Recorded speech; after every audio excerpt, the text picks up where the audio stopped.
My brothers and sisters, there is something that has weighed heavily on my spirit for a long time.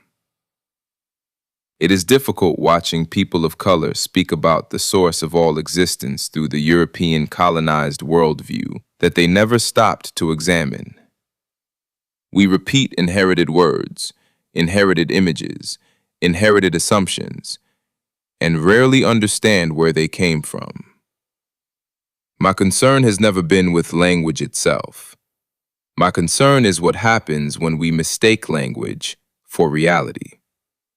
The moment a word becomes greater than the reality it attempts to describe, the mind becomes trapped by its own vocabulary.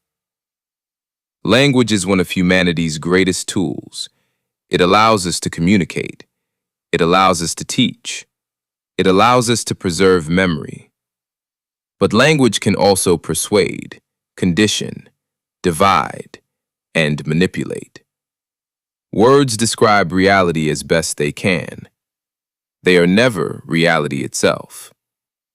If the source brought forth galaxies, stars, oceans, gravity, life, consciousness, and every law governing existence, how could any single human word contain that? How could one language capture what existed before language? Somewhere along the journey, many people inherited the habit of speaking about the source as though it were simply another human ruler, assigning human characteristics, human preferences, and human conflicts to the origin of existence itself. Different traditions understand these matters differently, but my invitation is to ask a deeper question. Are we describing the source, or are we describing our own cultural imagination?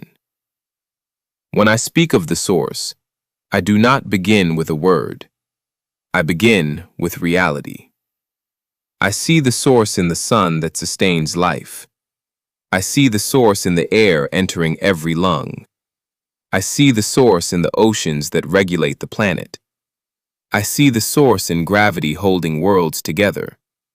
I see the source in the ant building its colony, in the bee serving its hive, in the eagle riding the wind, in the lion protecting its pride, in the whale crossing entire oceans, in the forests exchanging breath with humanity, in the seed becoming the tree, in the child becoming the elder, in the endless rhythm of life itself. I see the source operating in what I can witness, and I remain humble before what I cannot yet explain.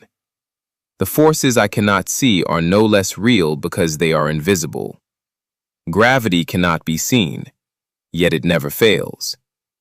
The wind cannot be held, yet it shapes the world. Consciousness itself remains one of humanity's deepest mysteries, yet here we are, aware. This is why observation comes before proclamation. I would rather stand in awe before reality than claim certainty where certainty does not belong. The more deeply I observe existence, the less interested I become in arguing over vocabulary.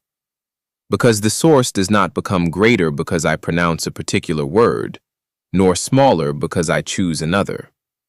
Reality continues unfolding with or without my agreement. My brothers and sisters, do not allow humanity's words to become walls around your mind. Learn every language, study every tradition, respect every sincere seeker. But always remember that the finger pointing toward the moon is not the moon itself.